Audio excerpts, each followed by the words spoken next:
Boa noite aos irmãos, graça e paz de nosso Senhor, amém. Nós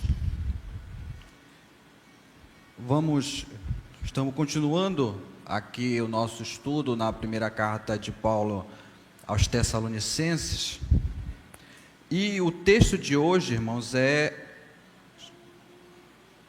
capítulo 2, os versículos 1 a 12.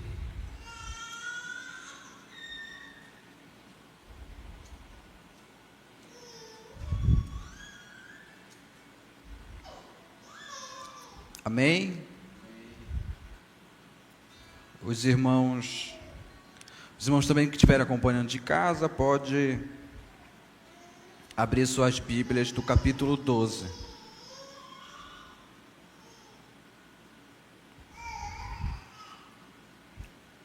Vamos fazer a leitura. Irmãos, vós mesmos sabeis que não foi em vão que vos visitamos, mas, como sabeis, apesar dos sofrimentos e dos maus tratos que padecemos em Filipos, nosso Deus nos deu ânimo para vos anunciar o seu Evangelho em meio a grandes dificuldades. Porque a nossa exortação não procede do erro, nem de motivação desonesta, nem é feita para vos enganar. Assim como fomos aprovados por Deus para o Evangelho, nos fosse confiado, assim falamos, não para agradar a homens, mas a Deus que testa o nosso coração.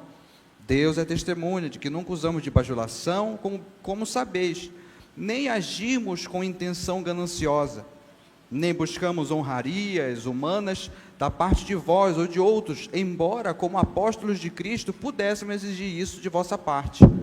Pelo contrário, fomos bondosos entre vós, como a mãe que acaricia os próprios filhos. Assim, devido ao grande afeto por vós,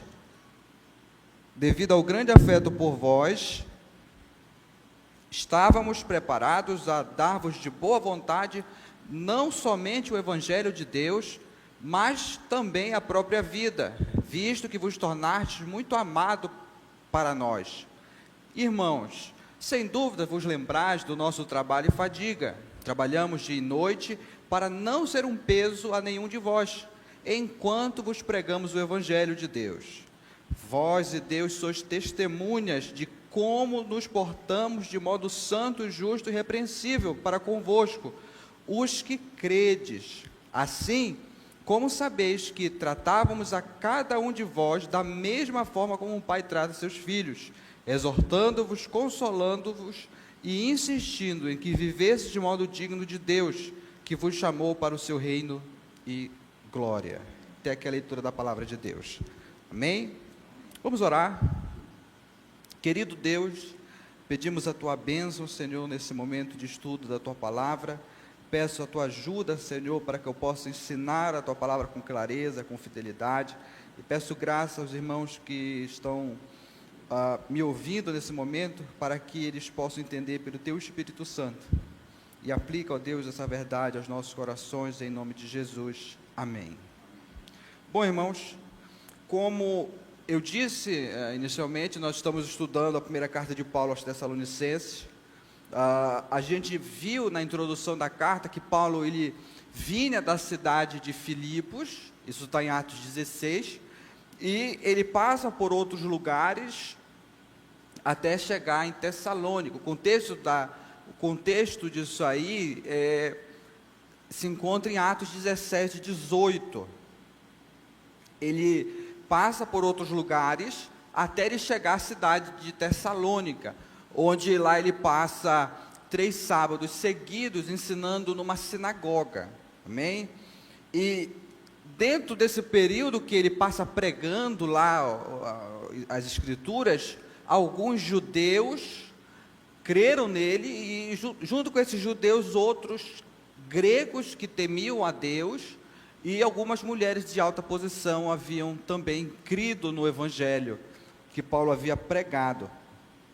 Mas só que havia alguns judeus lá que foram tomados por inveja, e eles despertaram o povo justamente contra Paulo. e seus companheiros, que no caso seriam Silas, ou Silvano, segundo a carta aqui, e Timóteo. Então, o que é que eles fazem? Eles vão aonde Paulo e seus companheiros estavam hospedados, justamente para prender eles, para prender Paulo e os seus companheiros. Mas só que quando eles chegam lá e não encontram o apóstolo e os companheiros, o que é que eles fazem? Eles pegam o dono da casa, no caso Jason, e mais alguns irmãos, e levam perante as autoridades. E Jason, ele paga uma fiança, né, garantindo que não haveria mais perturbação da paz da cidade de Tessalônica. Então, durante a noite, os irmãos encaminham Paulo, despedem Paulo, que vai em direção a Bereia, juntamente com Silas e Timóteo. Chegando em Bereia, Paulo ele vai sozinho para Atenas, amém? Ele vai sozinho para Atenas, e de lá ele vai esperar Silas e Timóteo. De Atenas, Paulo espera Silas e Timóteo. Quando os três se reúnem lá em Atenas, Paulo e Silas, eles enviam Timóteo de volta à cidade de Tessalônica, justamente para saber como é que estava a recém-igreja, né, uma igreja nova, que foi fundada de maneira muito rápida. Paulo, curioso de saber como é que eles estavam, então eles enviam Timóteo de volta a Tessalônica. E depois disso, Paulo e Silas, Paulo ele parte em direção a Corinto, isso está em Atos 18, enquanto Silas vai para outro lugar. Depois Silas se encontra com Paulo e recebe também Timóteo, na qual Timóteo traz o relatório da carta, o relatório da igreja, o que parece ser bem positivo, tirando alguns pontos que Paulo escreve para responder algumas questões. Então, com base nisso, irmãos, aqui ele vai escrever a sua primeira carta aos Tessalonicenses, isso por volta do ano 50, 52 depois de Cristo. Então, esse foi o contexto na qual, que a gente viu na introdução da carta, que Paulo escreve a primeira carta de Tessalonicenses. Então, como a gente viu já no capítulo 1, Paulo ele escreve primeiramente agradecendo a Deus, isso está no capítulo 1, verso 1 a 10, ele escreve agradecendo a Deus pela vida dos Tessalonicenses, porque ele diz que, na sua oração, ele diz que eles haviam sido escolhidos por Deus. Mas como é que Paulo sabia que eles haviam sido escolhidos por Deus? Pelas evidências que eles deram nisso. Quais evidências eles deram? Pela maneira como o Evangelho chegou a eles, e pela maneira como eles receberam o Evangelho, pelo fato deles imitarem a Paulo e seus companheiros, juntamente com o Senhor, e também pela maneira como eles abandonaram os ídolos e se converteram ao Deus vivo para o servir. Então, irmãos, agora Paulo ele vai responder aqui algumas fake news que estavam surgindo a seu respeito no meio da igreja. E essas notícias, essas questões, elas faziam com que os novos convertidos ficassem confusos no meio da igreja. E esse tema, irmãos, aqui ele é importante para a gente. Por que é importante o capítulo 2, desses versos que nós estamos lendo? Ele é importante, tendo em vista que pastores, obreiros e todos os crentes em geral, todos os cristãos em geral, eles são vistos de certa forma com suspeita, principalmente quando a questão é financeira, quando a questão financeira é associado à questão pastoral, a ideia de que o pastor só sabe cobrar dinheiro. Então, esse tema é muito importante para nós hoje em dia, amém? Então, entre as acusações que nós temos contra Paulo, eu separei aqui as seguintes. Primeiro, que ele ensinava, ou melhor dizendo, ele enganava as pessoas por meio de bajulações, ele bajulava as pessoas. Ele também, uma das coisas que acusavam ele é de que ele queria se aproveitar sexualmente das mulheres para que eles ele pregava, o Paulo e seus companheiros pregavam o evangelho. E também ele queria obter lucro por meio da religião, por meio do ensino, da pregação, ele queria obter lucro no meio dos Tessalonicenses. E ele era visto com essa suspeita pelos gregos da cidade, por ser aquele tipo de pregador que a gente chama de pregador itinerante. O que é um pregador itinerante? Aquele pregador que ia de cidade em cidade. Ele passava de cidade em cidade, de um lugar para o outro, como era comum entre alguns filósofos da época. Esses filósofos, que eram conhecidos de filósofos itinerantes, eles iam de cidade em cidade, ensinando as suas filosofias, e quando eles ensinavam, eles atraíam o seu público por meio de uma retórica, por meio de uma boa argumentação. Em outras palavras, eles sabiam falar bem. Então, pela maneira deles falarem bem, eles cativavam o seu público para atrair. E no final, quando ele fazia o discurso dele, no final do discurso, ele passava recolhendo as ofertas. Amém? Então, eles pensavam que Paulo fosse mais um desse tipo. Então, a gente vai ver aqui, irmãos, a defesa dos motivos que Paulo teve, ou dos motivos que levou Paulo a pregar em Tessalônica, e para isso eu vou destacar 3 pontos aqui, e eu vou concluir trazendo aquelas aplicações para as nossas vidas. Amém?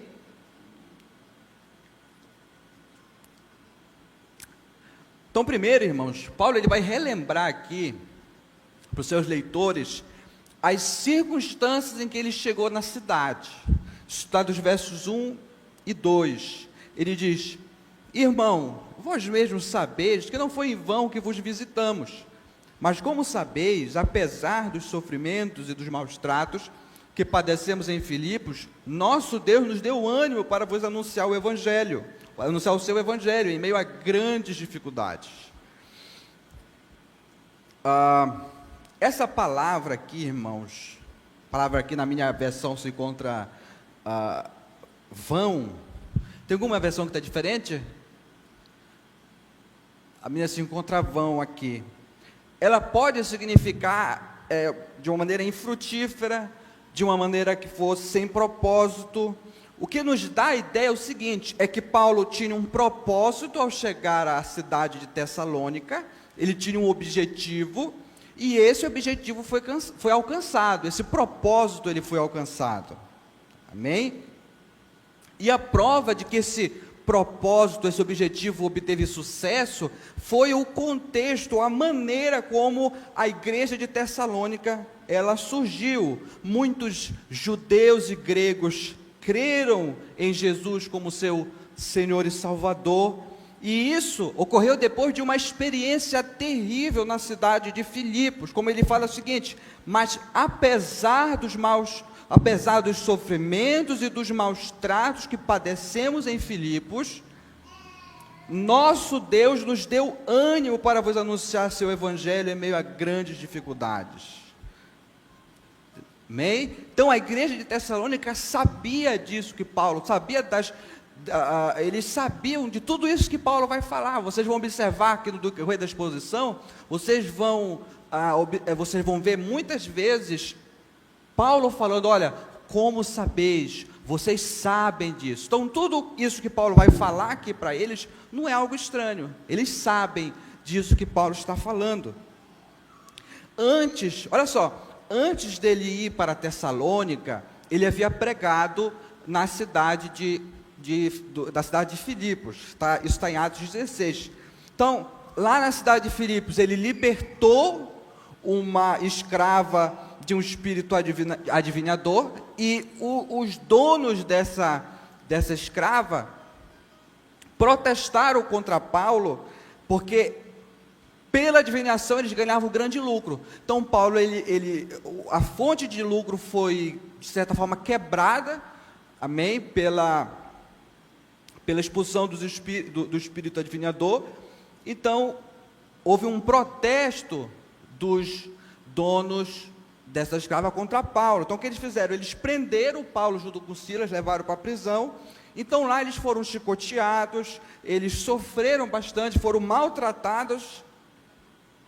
Então, irmãos, pelas circunstâncias de tudo aquilo que havia acontecido, não fazia sentido que Paulo pregasse por dinheiro. Não fazia sentido que Paulo ele pregasse por dinheiro, como seus opositores haviam acusado, que ele pregava por dinheiro. Ele não se sujeitaria, de certo modo, a que toda vez que ele pregasse, ele tivesse que apanhar. Havia outros meios de Paulo obter sustento, obter uma renda. Então, sendo assim, irmãos, não havia sentido, e em meio a tanto sofrimento que eles haviam sofrido na cidade de Filipe, diz o final do verso 2, nosso Deus nos deu ânimo para vos anunciar seu evangelho em meio a grandes dificuldades. Amém? O resultado desse ânimo que Deus deu a ele foi que eles pregaram o evangelho com ousadia na cidade de Tessalônica. Eles poderiam ter desistido. Amém? Eles poderiam ter desistido. Mas só que Deus deu ânimo para ele. E essa confiança era necessária, ou esse ânimo era necessário. Por que era necessário? O final do verso 2 diz, porque eles pregaram em meio a grandes dificuldades. Então eles creram, os tessalonicenses, por isso a visita de Paulo não foi vã, ela produziu frutos. Amém? Os irmãos estão conseguindo entender? Amém? E em seguida, ele diz que as suas motivações e as de seus companheiros não eram motivações erradas. Olha o que diz o verso 3. Porque nossa exortação não procede do erro, nem de motivação desonesta, nem é feita para vos enganar. A palavra exortação aqui, quando ele fala no verso 3, quando ele diz, porque a nossa exortação aqui, ela deve ser entendida como a própria mensagem que eles pregavam. Então ele diz que essa exortação, ela não procede primeiro, de erro, engano ou pecado, dependendo de algumas traduções, início do verso 3.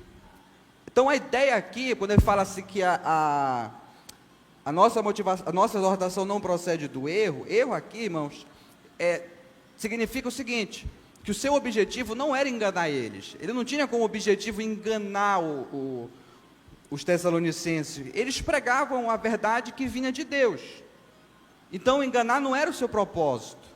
Segundo, que a sua exortação, ela não procede de motivação desonesta, também no verso 3, motivação desonesta, imundícia ou impureza. Como eu falei na introdução agora, Paulo e seus companheiros haviam sido acusados de quererem tirar vantagens sexuais daquelas mulheres para quem eles pregavam. Amém? Então era disso que eles eram acusados, e isso era que alguns filósofos faziam, mas só que também não era essa a motivação de Paulo. Pelo contrário, isso ia de encontro com aquilo que Paulo havia ensinado contra, que está no capítulo 4, versos 1 a 8, que a gente vai estudar, se Deus quiser, mais lá para frente. Terceiro também, ele diz que essa exortação, ela não procede, final do verso 3, ela não é feita para vos enganar, ou seja, ela não procede de engano, fraudulência, dolo ou artimanhas, de acordo com algumas versões. O sentido aqui, irmãos, é enganar para obter alguma vantagem, certo? E está relacionada no sentido de obter alguma vantagem financeira. Então ele enganava para obter alguma vantagem, algum lucro daquele engano que esses filósofos faziam. Então a gente percebe que ganhar dinheiro com religião já era comum no dia de Paulo, não é algo novo para a gente. Ganhar dinheiro com a religião não é algo que seja inédito. Então ele passa, irmãos, aqui o nosso terceiro ponto, então ele vai passar agora a falar das suas verdadeiras motivações. Isso se encontra do capítulo 4 a 12. E eu gostaria de destacar alguns pontos com vocês sobre essas motivações.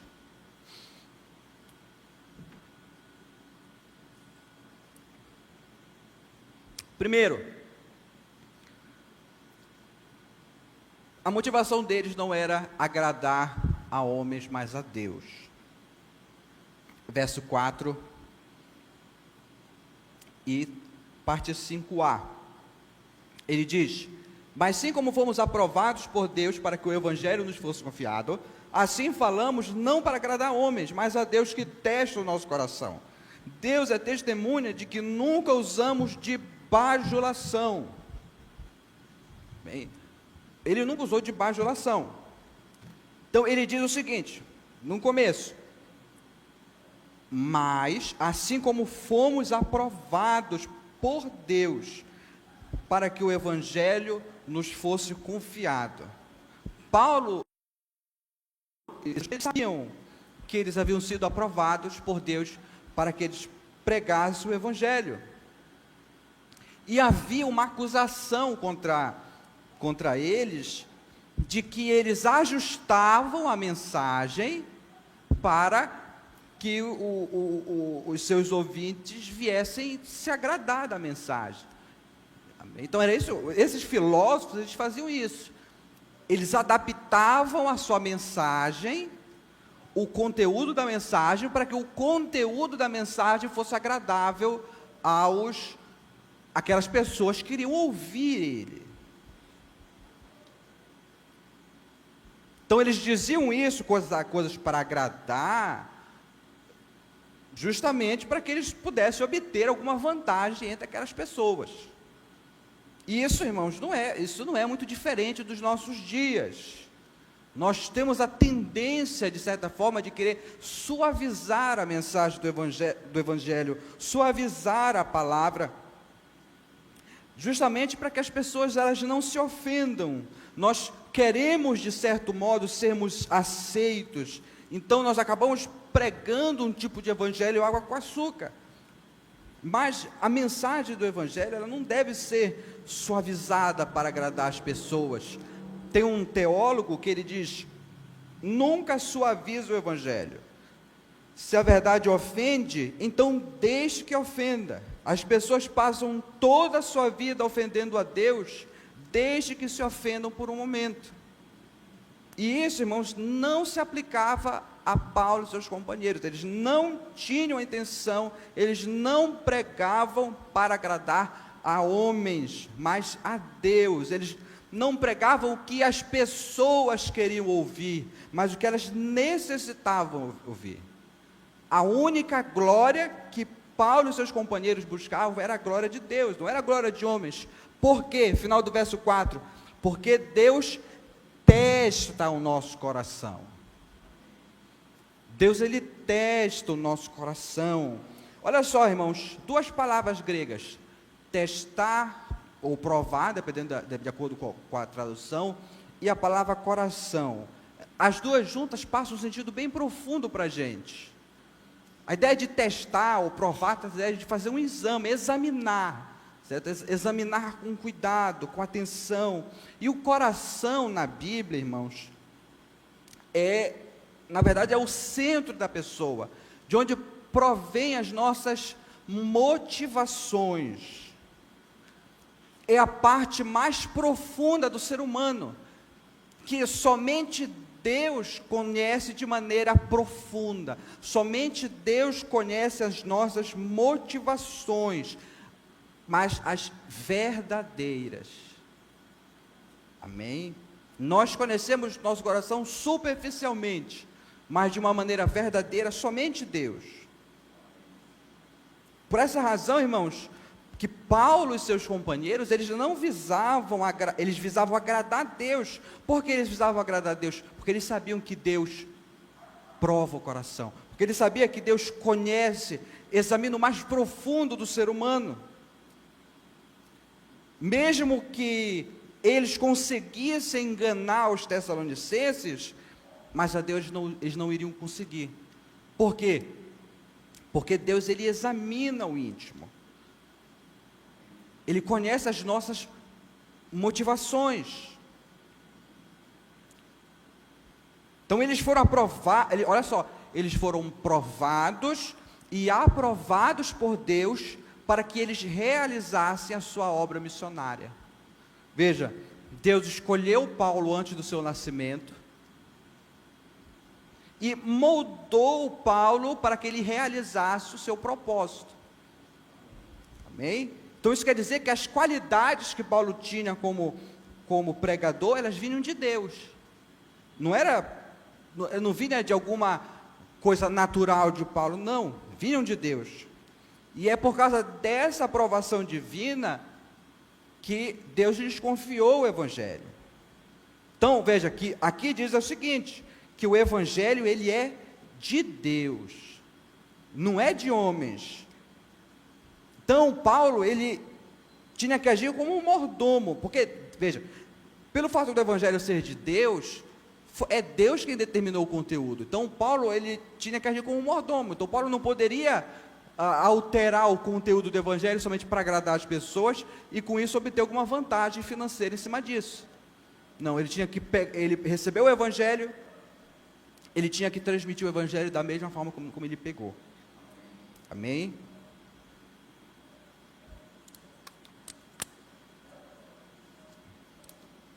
E ele dá provas disso, verso 5, dizendo: Deus é testemunha de que nunca usamos de bajulação.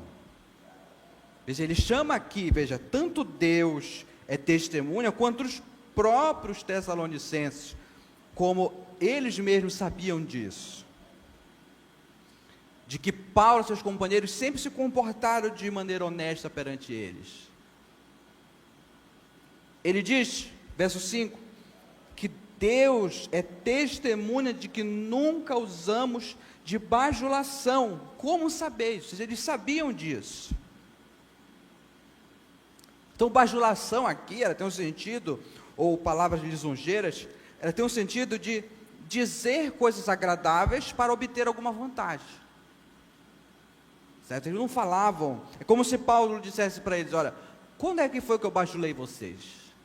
Quando foi que eu falei algo para agradar vocês, para que a partir disso eu obtivesse algum lucro de vocês? Então, Deus e eles eram testemunha de que ele e os seus companheiros nunca haviam feito isso. Amém? Eles nunca fizeram, mudaram a mensagem para que eles pudessem agradar as pessoas e com isso eles obterem alguma vantagem financeira. Ainda acerca das motivações de Paulo, a parte final do verso 5 diz assim, que as suas motivações não eram gananciosas. Ele diz: nem agimos com intenção gananciosa, ou seja, eles não pregavam, novamente, eles não pregavam para arrancar dinheiro. Eles não pregavam para arrancar dinheiro das pessoas. O que é que eles queriam arrancar das pessoas? Na verdade, eles queriam arrancar era o coração duro delas. Eles queriam arrancar o coração duro delas justamente para que elas fossem salvas. Ele não queria o dinheiro, não usava o dinheiro, o ministério da palavra, para que eles ficassem ricos, mas eles queriam que elas fossem salvas.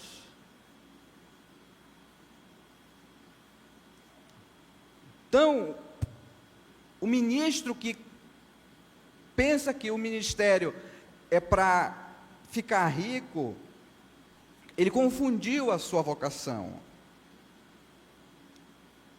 Não é para ganhar dinheiro, mas é para ganhar almas, para buscar a salvação das pessoas. Foi isso que Paulo fez.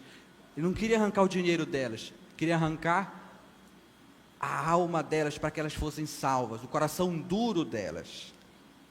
Terceiro, irmãos, suas motivações não buscavam receber honra de homens. Verso 6 a 9 diz: olha, nem buscamos honrarias humanas da parte de vós ou de nenhum outro, embora como apóstolos de Cristo pudéssemos exigir isso da vossa parte. Pelo contrário, fomos bondosos entre vós, como a mãe que acaricia os próprios filhos.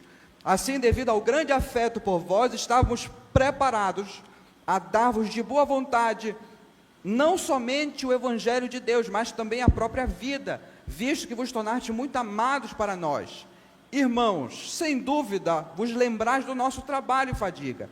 Trabalhamos dia e noite para não sermos um peso a nenhum de vós, enquanto vos pregamos o Evangelho de Deus.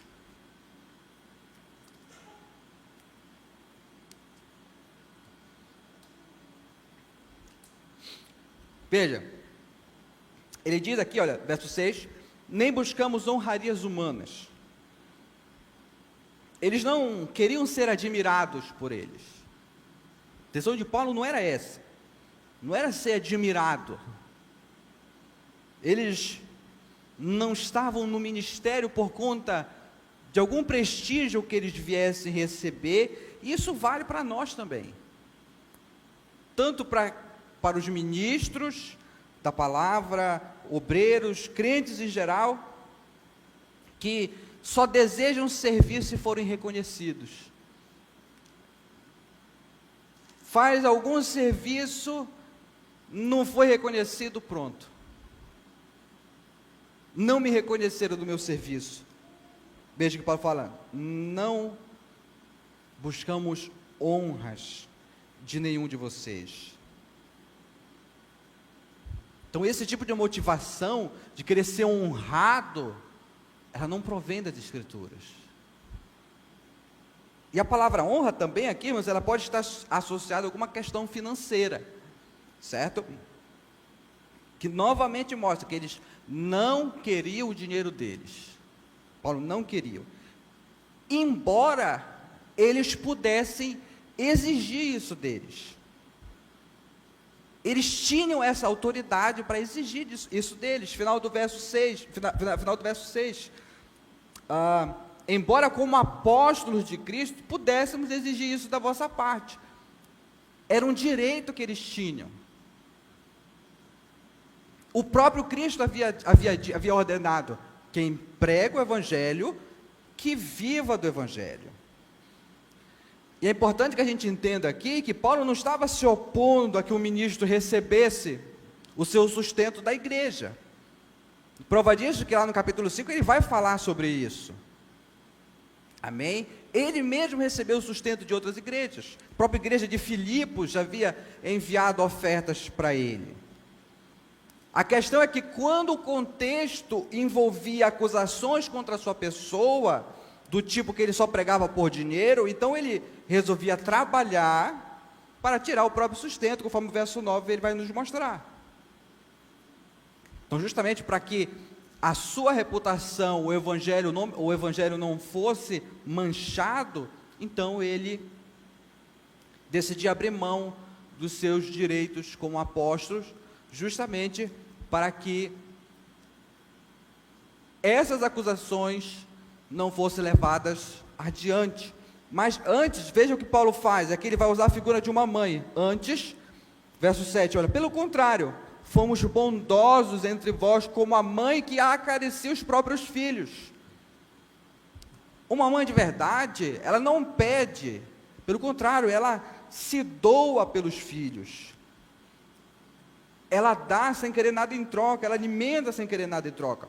Uma mãe é aquela que, quando tem apenas um pão e ela tem o seu filho, ela diz que não sente fome, justamente para dar o pão ao filho. Ela abre mão dos seus direitos como mãe em favor dos seus filhos, e Paulo e seus companheiros eram semelhantes. Eles abriram mão do seu direito de exigir sustento dos tessalonicenses, justamente porque eles amavam os tessalonicenses. Eles não eram mercenários, mas eles eram pastores que cuidavam do rebanho e colocavam as necessidades do rebanho acima das suas. E olha algo interessante aqui, que ele diz aqui, veja, Paulo ele não foi autoritário, certo? Ele não foi autoritário como apóstolo de Cristo, ele não usou a autoridade, em certo sentido, como apóstolo de Cristo, no sentido de exigir, de ordenar eles, mas o verso 7 diz, olha, fomos bondosos entre vós. Ele tratou eles com carinho. Então isso quer dizer que Paulo e seus companheiros, eles não usaram autoridade? Eu particularmente, eu penso que sim, irmãos, porque a verdadeira autoridade, ela difere de autoritarismo. A verdadeira autoridade de um ministro de Cristo, ela sempre é usada num contexto de bondade e amor. Inclusive no contexto de disciplina, no contexto de repreensão. E eles mostravam isso aos seus filhos na fé. Eles não foram severos com a igreja, mas eles estavam sempre buscando o bem delas. E olha que interessante, é que eles amavam tanto os Tessalonicenses, que eles estavam prontos a entregar até a própria vida por eles. Verso 8, assim devido ao grande afeto por vós, estávamos preparados a dar-vos de boa vontade, não somente o Evangelho de Deus, mas também a própria vida, visto que vos tornaste muito amados por nós, ou para nós. Veja que Paulo e seus companheiros, eles estavam imitando o Supremo Pastor. O que é que o Supremo Pastor fez? Deu a sua vida pelas suas ovelhas. João, capítulo 10, verso 11. Ele não explorava as ovelhas. Pelo contrário, Paulo e seus companheiros, eles estavam lá para servi-los. É isso que o pastor faz. O pastor, ele é alguém que serve o rebanho, que cuida do rebanho. Jesus não fala que quem dentre vós quer ser grande, seja esse que vos sirva. O pastor, ele não está no ministério para ser servido. Pelo contrário, ele está para servir. A exemplo do Supremo Pastor, que veio não para ser servido, mas para servir e dar a sua vida em resgate de muitos. E Paulo diz aqui, olha, estávamos preparados a dar-vos de boa vontade, não somente o Evangelho de Deus, mas também a própria vida, visto que vos tornaste muito amados para nós. Essa expressão aqui, boa vontade, irmãos, mostra a natureza do serviço deles. Ela pode significar uma satisfação intensa. O que isso quer dizer? É que eles serviam com prazer. Eles não viam a obra de Deus como uma obrigação, do tipo, eu tenho que fazer. Não, eles viam como um privilégio.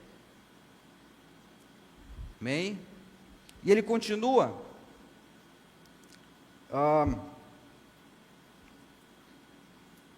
Veja, ele não exigiu o sustento deles, embora ele tivesse direito de fazer isso. Ele poderia, se ele quisesse exigir o sustento deles, ele poderia fazer isso. Mas ele não faz. Pelo contrário, eles trabalharam. Verso 9. Irmãos, sem dúvida, vos lembrais do nosso trabalho e fadiga. Trabalhamos de noite para não ser um peso a nenhum de vós, enquanto vos pregamos o Evangelho de Deus. Paulo, ele trabalhava fabricando tendas, porque pelo fato de ter sido um rabino, ele tinha que ter um ofício, porque não era permitido que um rabino recebesse sustento, vivesse do ensino da lei. E trabalho e fadiga aqui expressam a natureza cansativa e pesada do trabalho que eles faziam. Mesmo recebendo a ajuda da igreja de Filipos, eles trabalhavam de maneira exaustiva para que, ele diz no verso 9, para não ser um peso a nenhum de vós enquanto vos pregamos o Evangelho de Deus. Com isso, ninguém ia poder apontar o dedo no rosto deles e falar que eles pregavam por dinheiro.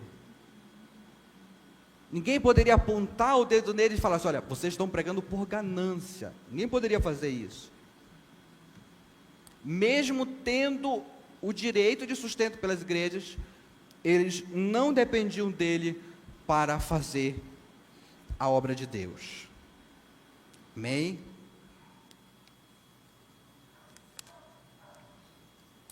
E quarto e último, é que suas motivações eram vistas em seus procedimentos. Verso 10 a 12. Olha, vós e Deus sois testemunhas de como nos portamos de modo santo, justo e repreensível para convosco os que credes. Assim como sabeis que tratávamos a cada um de vós da mesma forma como um pai trata seus filhos, exortando-vos, consolando-vos e insistindo em que vivesse de modo digno de Deus, que vos chamou para o seu reino e glória. Paulo chama o próprio Deus e a igreja de Tessalônica como testemunha do comportamento deles, de Paulo e dos seus companheiros, entre os tessalonicenses. Está no começo do verso 10. Olha, vós e Deus sois testemunhas de como nos portamos. Amém? De como nos portamos. É como se ele dissesse o seguinte: olha, Deus, que conhece os corações, sabe que não nos portamos de maneira errada entre vocês, e vocês mesmos sabem disso. Por que vocês sabem? Porque vocês viram o tempo todo como vivemos. Então ele vai usar 3 palavras que vai descrever o caráter deles, final do verso 10. Olha, como é que eles se portaram? De modo santo, justo e irrepreensível. De modo santo, refere-se ao dever dele para com Deus. De modo justo, refere-se ao dever dele para com o seu próximo. E de modo irrepreensível, descreve uma vida sem falhas, no sentido assim de que não havia nada que pudesse acusá-lo, uma vida irrepreensível. Amém? Então, nenhuma acusação que os seus opositores fizeram contra eles, nenhuma acusação tinha fundamento. Não havia base alguma para a acusação contra eles. E qual era a defesa deles? A própria vida irrepreensível. Não havia qualquer possibilidade, nenhum tipo de chance para que eles fossem acusados de alguma coisa que viesse manchar a reputação deles. Então ele vai continuar dizendo, verso 11, que ele os tratava como um pai trata seus filhos, assim como sabeis, verso 11, que tratávamos a cada um de vós da mesma forma que um pai trata seus filhos. O sentido aqui seria mais no sentido de ensiná-los a viver. Então a gente vê que Paulo tratava cada um deles. Ele não tratava somente de modo geral, mas ele tratava cada um deles, ou seja, ele achou tempo para cuidar deles individualmente. Como ele fazia isso? Veja, o verso 2 nos diz, ele fazia isso exortando, ou seja, eles o encorajavam em relação à conduta deles, a que vivessem uma maneira reta, como a gente vai ver mais para frente. Ele fazia isso consolando eles, verso 12, e aqui é um tipo de encorajamento que é focado mais quando a pessoa está desanimada, amém? E terceiro, ele fazia isso insistindo com eles, a ideia de que ele dava direcionamento com autoridade. E por que Paulo fazia isso? Por que Paulo exortava? Por que Paulo consolava? E por que Paulo insistia com ele? Por que Paulo fazia? Qual era o objetivo de Paulo? No final do verso 12, ele fazia tudo isso para que eles vivessem de modo digno de Deus que vos chamou para o seu reino de glória. Essa palavra aqui, irmãos, a palavra dignos, usada também lá em Efésios, que traz a ideia de uma balança, bem, uma balança.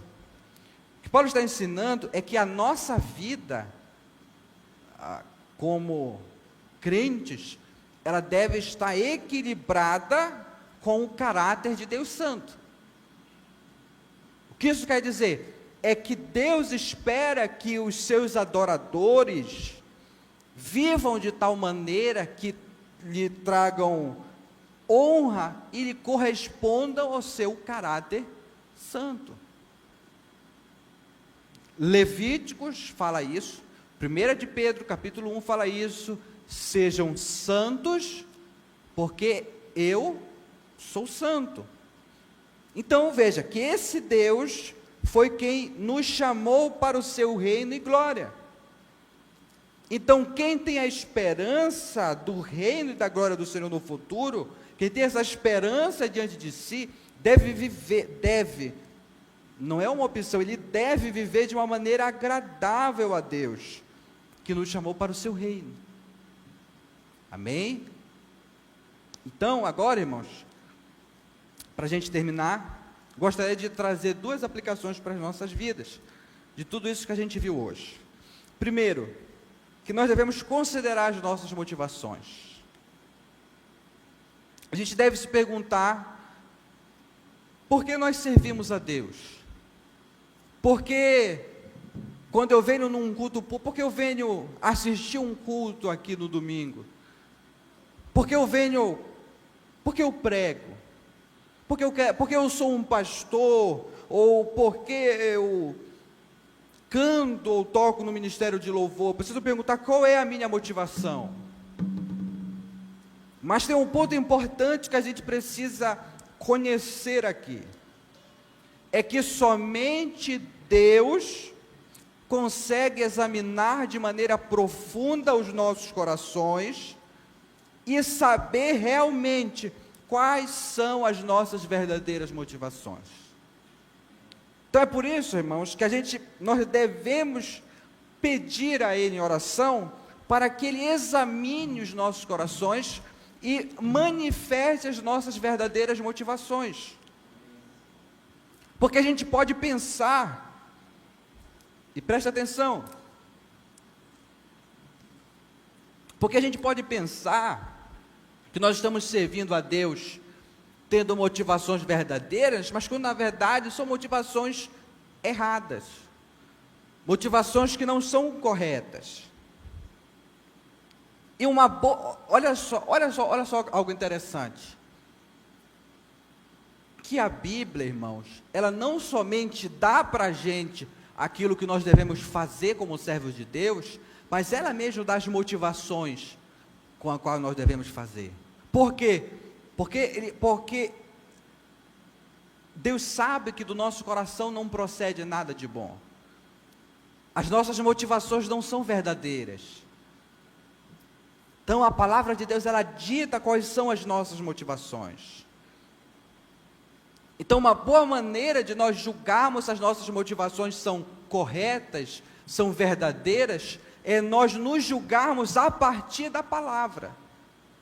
Nos julgarmos nos examinar a partir da palavra. Ver a partir desse sentido, pegar, essas são as motivações que a palavra traz. Será que eu estou de acordo com elas? Então, para isso, a gente precisa orar para que Deus manifeste as nossas verdadeiras motivações, e se nós tivermos motivações contrárias à sua palavra, nós devemos pedir para que Ele nos dê motivações verdadeiras, motivações corretas para o servir. Amém? E segundo e último ponto, é que nós devemos estar prontos para nos defender, usando não somente palavras, mas ações. Paulo, ele foi acusado, a gente viu aqui, recebeu várias acusações acerca das suas reais motivações, mas Paulo, ele apresentou provas de suas motivações. Ele falou assim, olha, as minhas motivações eram essas. Como é que vocês podem saber? Porque eu demonstrei isso na prática. E não é sem razão que a gente fala que ações valem mais do que palavras. Então, o ponto é que nós devemos exemplificar aquilo que nós cremos no coração e pregamos com a nossa boca. Devemos viver vida reta diante de Deus, diante dos homens, para que nós não sejamos acusados justamente. Bem, é melhor, como diz Pedro, nós sofrermos acusações de maneira injusta por fazermos o bem, por vivermos vida reta, do que fazendo o mal. Então, nós devemos necessariamente, irmãos, buscar dar bom testemunho aonde nós estivermos. Entre os crentes, na igreja, trabalho, família, igreja, contexto de faculdade, contexto de escola, nos relacionamentos de amizade, namoro, seja onde for, justamente para que o nome de Deus não seja blasfemado por nossa causa. E nem que o nosso nome, ou nem que a gente seja conhecido como pessoas que envergonham o nome do Senhor. Amém? Então, eu espero que o estudo tenha sido entendido pelos irmãos. Eu convido os irmãos a orarem comigo. Querido Deus, hoje nós aprendemos aqui sobre as motivações de quem deve te servir. Pedimos a Ti, Senhor, que o Senhor derrame graça e manifeste, mostre para a gente as nossas reais motivações e nos dê motivações verdadeiras, Senhor, pois sabemos que do nosso coração nada de bom procede, mas pedimos que o Senhor nos transforme pela Tua graça, Senhor, para que nós Te sirvamos com motivações reais, com motivações legítimas, Senhor, em nome de Jesus, e que a gente Te dê provas disso, na maneira como vivemos, seja onde for que Tu nos coloque. É isso que nós oramos e desde já Te agradecemos, em nome de Jesus. Amém.